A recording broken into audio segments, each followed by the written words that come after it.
Yo, what's up YouTube? James Beck here and welcome back to another episode of VGC 2020 Baek Battles. Today is the last episode with the Inteleon team with Grimmsnarl, Inteleon, Rotom-Cut, Togekiss, Chandelure, and Conkeldurr. Yes, for anyone in the comments, I'm still going to be calling it Rotom-Cut. Deal with it. But yeah, we're going to be using this team for one last time. Again, this was a team basically built in Series 2 by Alfredo Chen Gonzalez and Oliver Escalon. So they brought them to Oceania Internets this year, and they ended up getting top 32. I don't remember if one of them made top 16 or not. They might have, but I can't remember the details.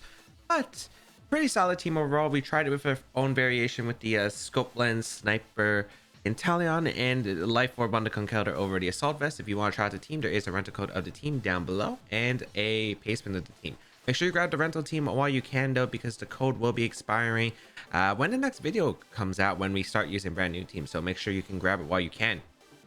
And yeah, so a few announcements before we start off today's video. One, be sure to like the video if you do enjoy these videos. Be sure to leave a comment down below, and if you haven't already, why not hit that subscribe button if you haven't already, and hit that bell notification so you get alerted whenever the latest updates come out. But yeah, again, likes and comments really do help out my channel, and it really does push this video forward, and it really does change a lot. So if you do enjoy these videos, be sure to leave a like and a comment down below. It really does help.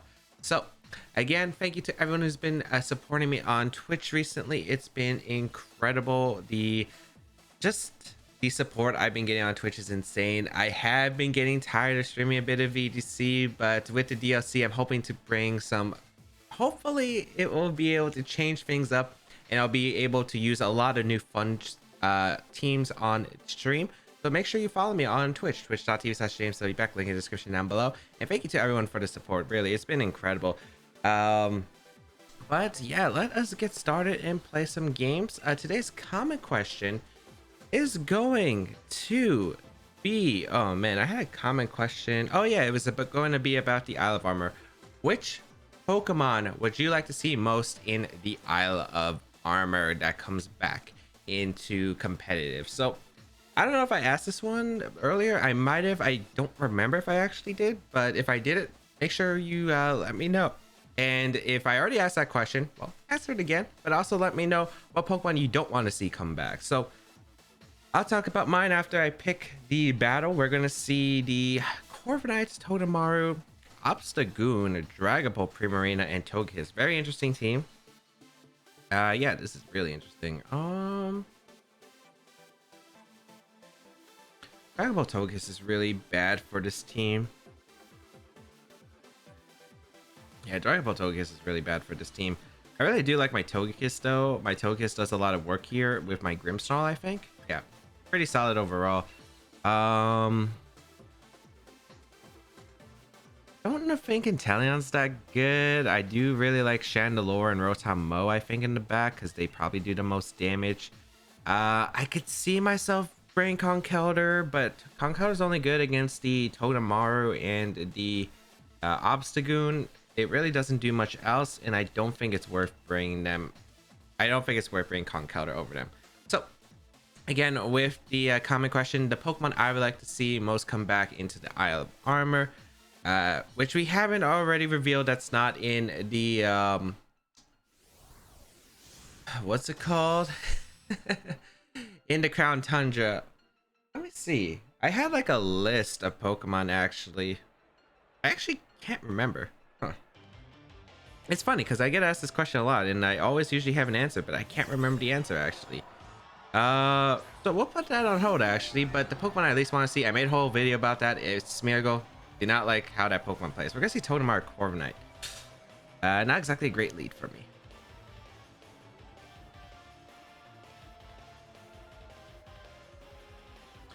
I'm just gonna protect my Togekiss and go out in a Chandelure. I can draw off Heat Waves. These are the Pokemon I do want to draw off Heat Waves against, so I think that's not too bad of a situation. So let's see what my opponent's gonna do. Did they Dynamax? They did Dynamax. Wow. Oh boy, not expecting the Dynamax coming out here, but yeah, sorry if I accidentally kicked my mic. I might have that muted. I'm not sure yet. We're gonna see the Dynamax Corviknight come out here. Interesting. So maybe going for Steel Spike immediately, which is okay. It's not like terrible for me, but it's not obviously great here. I will protect Togekiss. I'm hoping it's a fake out to catch from the Totodemaru into my Grimmsnarl, which it is, and Steel Spike into our Airstream is going to come out into the Togekiss slot. Okay, so that's not the worst case for sure. Okay, so I could Dynamax my Chandelure right now and go on the offense, yet I feel like I wouldn't be able to pick up a KO anyway. It's not that bad of a situation though. I think I'm actually gonna go hard in a Rotom. Yeah, hard in a Rotom sounds fine. And I think I'm actually gonna go for a Trick Room. I get Trick Room here. I could also Dynamax and go for Flare. I think Trick Room's fine. Actually, maybe I don't need Togekiss in this matchup actually. Let me go for a Follow Me and let me go for the Trick Room. Because if I get Trick Room up, my opponent doesn't really have the best answers to deal with Trick Room. So we're going to see the Togedemaru retreat here into the Obstagoon, which is fine. Okay. Probably going for a Steel Spike then to increase the defenses. Yeah, Steel Spike comes out, which is fine. Into the Togekiss slot, which will pick up a knockout. That's fine. Okay. Okay. I think Dynamax Chandelure is actually the play now after Trick Room's done. So I will get the Trick Room up with the Chandelure, and yeah, we're not in a terrible spot here. I can go for the... I think Rotom's the play, because I don't want to go Grimmsnarl and then take a Steel Spike. Yeah, because I'd probably go down to Steel Spike. I want to go Rotom here, I think. And I think I want to double up the Obstagoon slot with T-Bolt plus maybe Leaf Storm Heat Wave is a fine play. It does knock out the Obstagoon most likely, unless it's maybe Assault Vest, but I feel like it'd be offensive. I really want to click Max Flare though into Obstagoon. Like I really want to click Max Flare. So you know what? I'm actually going to Leaf Storm here, and I'm actually going to go for the Max Flare. I want to set up the Sun. I want to try to get rid of that Obstagoon, which is a pretty big threat to my team. And I want to get the Sun up because if I get the Sun up, Chandelure is doing a lot of damage with its Dynamax. And I definitely do like the situation where Chandelure can probably just go on the offense here and do a ton of damage. Especially to that Obstagoon, as long as it's not a Assault Vest set or like a really bulky set for some reason. And I feel like Obstagoon is not that kind of Pokemon. So we'll see what comes out here. We will Dynamax our Chandelure, hoping that we can take down this Obstagoon. Because Obstagoon is slower, that's a problem. And if it goes on the and if it like survives, it's a problem. So we'll Dynamax our Chandelure. Beautiful big Chandelure. Corviknight gonna max guard, which is perfect here. Let's see if the Obstagoon also. Nope. And Leaf Storm gonna come out. Perfect. Into the Obstagoon, which definitely Max Flare will be able to pick up a knockout. Heatwave might have, but I didn't want to take that risk, especially if the Obstagoon had bulk, which it doesn't look like it does. Obstagoon will go down, which is perfect. So I do eliminate the Obstagoon, which is incredible. That Pokemon was a big threat to my team. The Obstagoon goes down, and now Chandelure under the Trick Room should be able to do a lot of work. It's actually funny how many times we Dynamax Chandelure. This is, I think, the third time in a row we're Dynamaxing the Chandelure. Togekiss is going to come out, which is completely okay here. And yeah. I don't mind this position. You click Follow Me or not, potentially. I'm going to go for the Will-O-Wisp, actually, into the Corviknight slot. And I'm going to go for the Max Flare into the Corviknight slot, because there's a chance Totodemaru comes out for that slot, and it might be Focus Sash, and I could get rid of the Totodemaru. There's a chance that Togekiss goes for Follow Me, which puts me in an okay position regardless. And yeah, I really do like the Max Flare into Will-O-Wisp, because if I could catch the Totodemaru, I get the knockout, because there's like a chance that my opponent goes into Totodemaru to take the Max Flare, activate the Focus Sash. Ally Switch going to come out. Okay, not what I expected, but not that bad of a position really for me. Go for the Will-O-Wisp into the Togekiss, which will get a burn, but let's see Max Flare. I don't think into Sun will be able to knock it out. Brave Bird going to come out. Wow, my Chandelure is actually faster than the Corviknight, even after the Corviknight got a +1 speed boost from the Airstream. Okay. Max Flare is not able to knock out the Togekiss, and Togekiss reveals leftovers actually. Okay.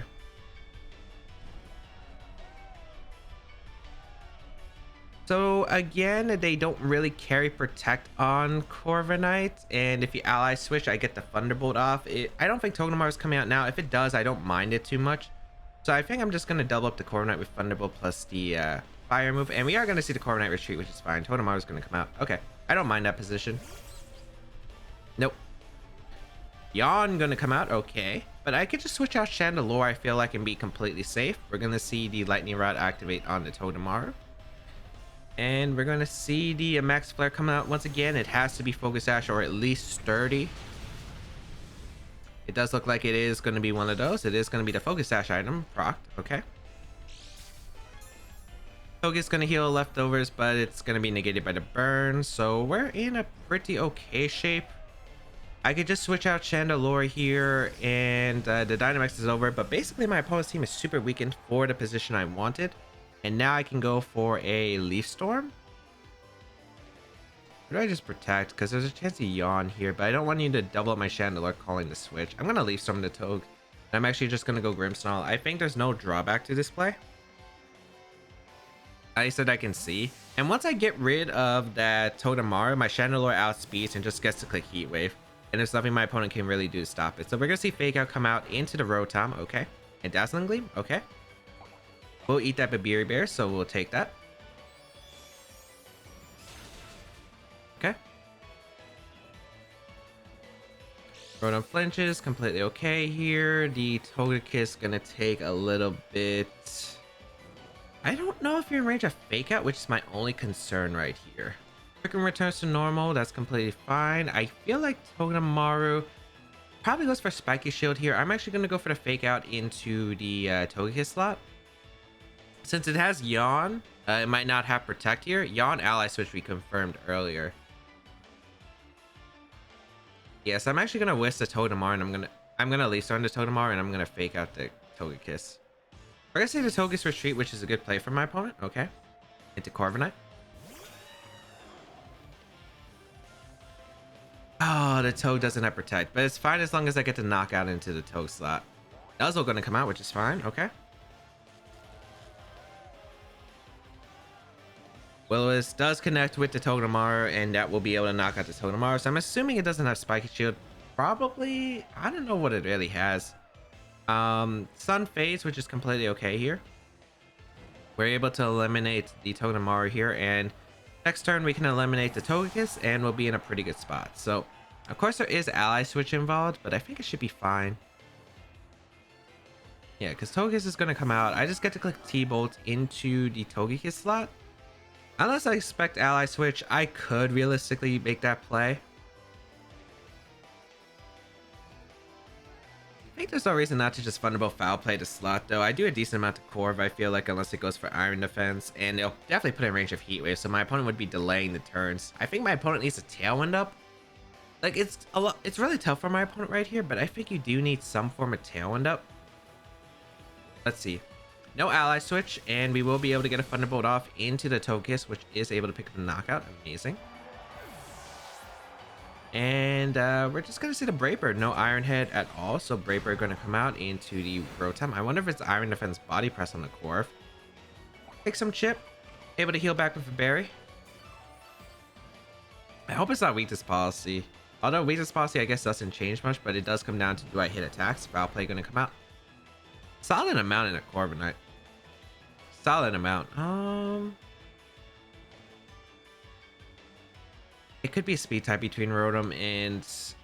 Yeah, it could be a speed type. So I'm just going to go for Foul Play and Thunderbolt. I just don't let up the pressure. And Thunderbolt should put in range of Shadow Ball as long as it's not like a berry set. The Thunderbolt going to come out into the Corviknight.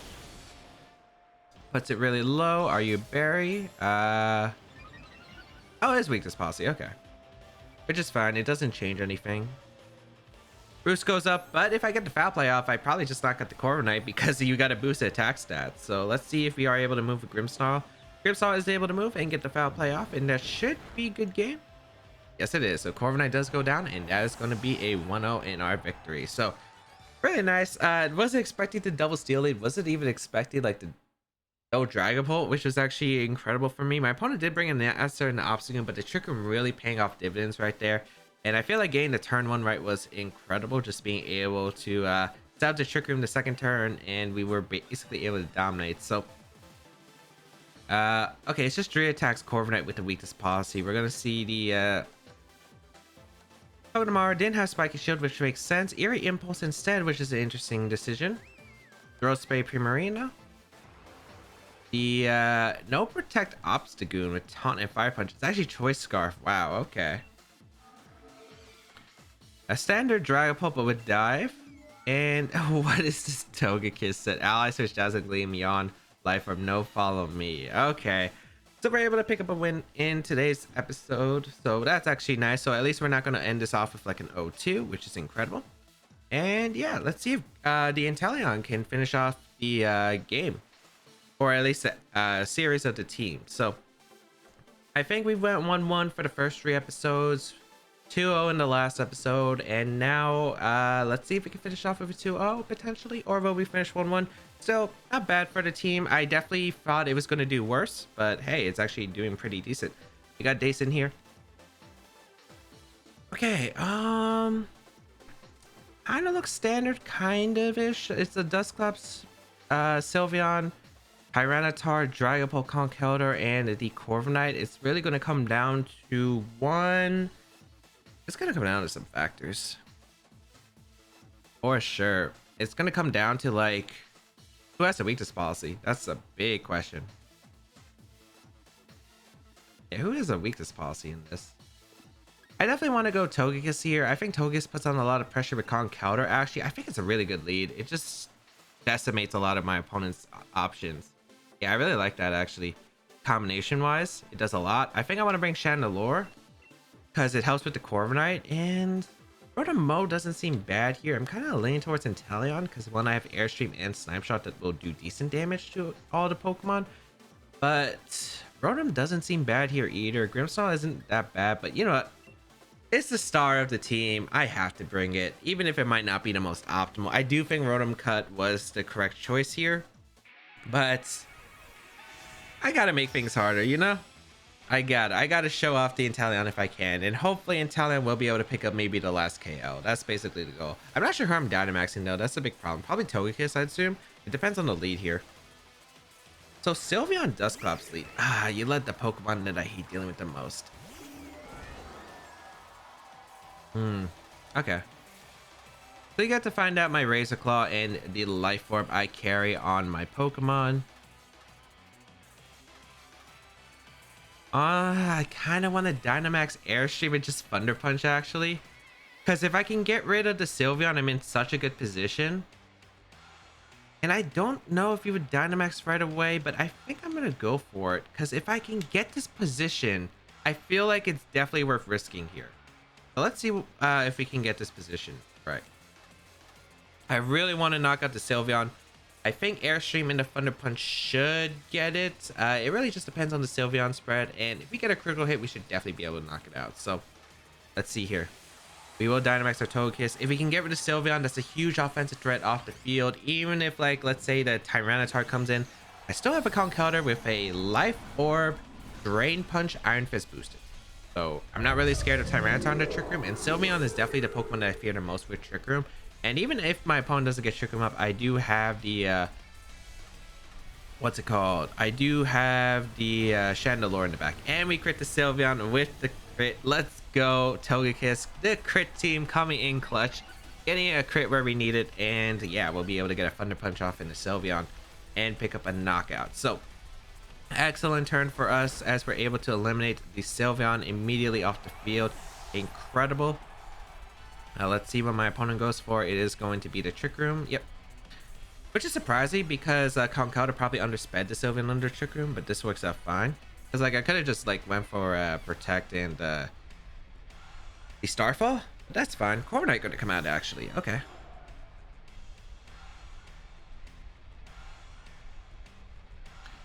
I wonder if Corviknight's slower.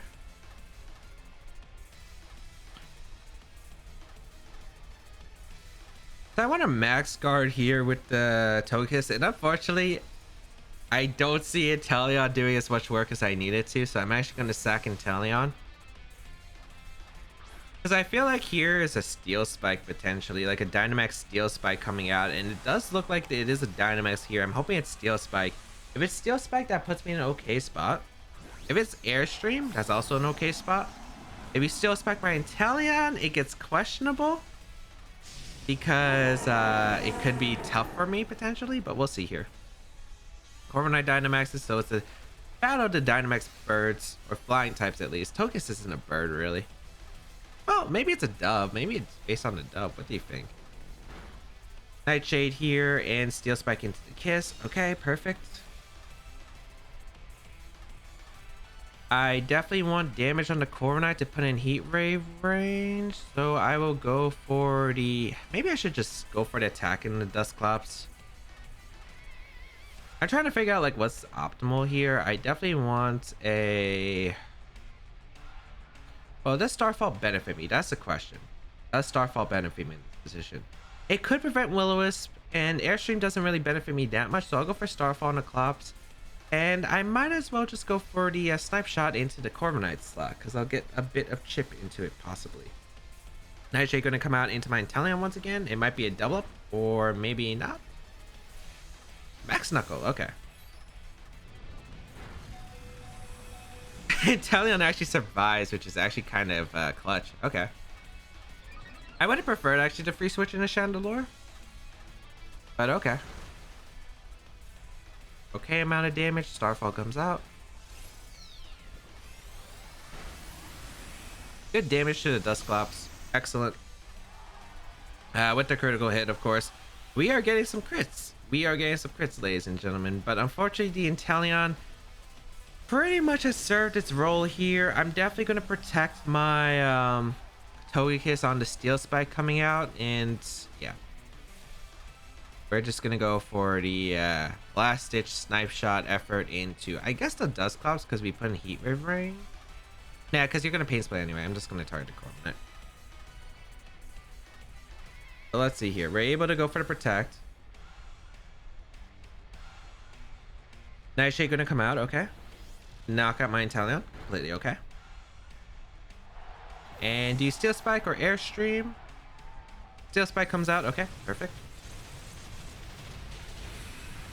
Yeah, it does a decent amount to my Pokemon, but even with the physical defense drop, thankfully I have a Chandelure in the back, because Chandelure is going to make this game a lot easier. I can go for the Heat Wave and follow me next turn. My opponent really can punish that too well here, so I really do like the Heat Wave play. Dynamax is over for the Corviknight. We know it's 3 attacks because we've seen the Steel Spike. Well, we've seen Steel Spike and Body Press at least. We don't know if it has Airstream. It definitely could, or maybe it doesn't, but I feel like it would have on this team. I'm going to go for the Follow Me. It's 100% safe, and we'll go for the Heat Wave right here. Because I want damage in the Corviknight to put it in range of another Heat Wave, or maybe even a Shadow Ball combination. But we're looking like in a pretty good spot right here. It's tough for my opponent here. Dusclops can't really do much, unless it has Bulldoze. We'll see if it has Bulldoze. No, it doesn't. Okay, Nightshade come out. Perfect. And Iron Head, which is completely okay. And this should be the last turn of Trick Room, so I'm feeling pretty good about our chances right now. Togekiss will go down here, as we will get a Heat Wave off, and it does connect with both, so we should be able to knock out the Corviknight next turn. Yep. Trick Room does return to normal. Excellent. So we could go for... I just don't think Thunder Punch knocks out the Dusclops at +2. I'm actually going to Mach Punch the Corviknight and Heat Wave. I think I have to hit Heat Wave no matter what here. Yeah, I'm just going to go on hitting Heat Wave. Because I think I have to. I don't think I can afford to click Shadow Ball and then, like, not pick up a KO here. Because I can't let Trick Room go back up again. Trick Room would be kind of devastating, I feel like. Yeah. Because Dusclops gets to Pain Split afterward, which would be bad. Heat Wave. Dusclops avoids. Okay. Thunder Punch. I did go for, right? I did go for Thunder Punch. Please tell me I went for Thunder Punch. Okay, does this KO Dusclops? It's +2 defense. Is able to knock out the Clops. Okay, that was a little bit of a nail biter, because if we didn't knock out the Dusclops there, We would have been in a tough spot, but now it's looking pretty advantageous. We got 2 Pokemon left compared to 1. We have a Focus Sash, and it's a Dragapult actually being revealed as the last Pokemon. Luckily, it wasn't no Shadow Sneak Dusclops here. But now we can just go for Thunder Punch, and with the Shadow Ball with our Chandelure, we'll live with any attack with our Berry, and I mean not Berry, Focus Sash, and it is going to be Shadow Ball coming out from the Dusclops. Okay. Puts me down to 1 HP, which is completely okay here. And lowers our speed def, no big deal. Life Orb? Yeah, it is going to be Life Orb on the Dragapult. Okay, no surprise there. Shadow Ball going to come out into the Dragapult slot though, and that should be able to seal it. If not, Thunder Punch should definitely be able to seal it. And the Dragapult goes down, and we are going to be able to take another win. So that's going to be 2-0 for this team. Unfortunately, Inteleon didn't really get to showcase that much in this match. Actually, it did end up coming in clutch though. Being able to survive that one turn was actually a lot nicer than I thought. Being able to live that max knuckle was actually kind of surprising, but it ended up working out because that actually ended up being like the perfect amount of trick room turns. If that wasn't the case, it could have been actually a bit complicated depending on how the trick room turn interactions would have mattered as much. But yeah, Inteleon actually coming in clutch there, being able to survive at least, and not being able to do that much in the damage department. But hey, we got to show off a bit of Inteleon earlier, so if you missed the previous episodes, highly recommend go check it out because Inteleon did do work there. So if you want to see Sniper Inteleon in action, make sure to check out the previous episodes. But that's going to be it for today's episode of VGC 2020 Back Battles. If you did enjoy it, please leave a like down below. It really does help out my YouTube channel and this video, and really supports me as well. It really does mean a lot. You can check out my stuff down below. Again, my Twitch channel, link in the description down below. You can check out my social medias. You can check out my Patreon page if you want to go an extra mile to support my content. But there is a way you can support for free, and that's just by hitting that like button. You could leave a comment down below and share this video with your friends. And of course, just by watching, you really do help me out immensely. But otherwise, yeah. If you do want to try out the team, make sure you grab the rental code. It is expiring real soon, so make sure you grab it while you can in the description down below. And there's a page with the team down below if you do want to try it out there as well. But otherwise, that's going to be pretty much it. You can join my community Discord if you want to interact with me and my awesome community. Again, you can follow me on Twitch, as I mentioned before. And that's going to be pretty much it. Have a great day, people. Until we battle again, I'll catch y'all later.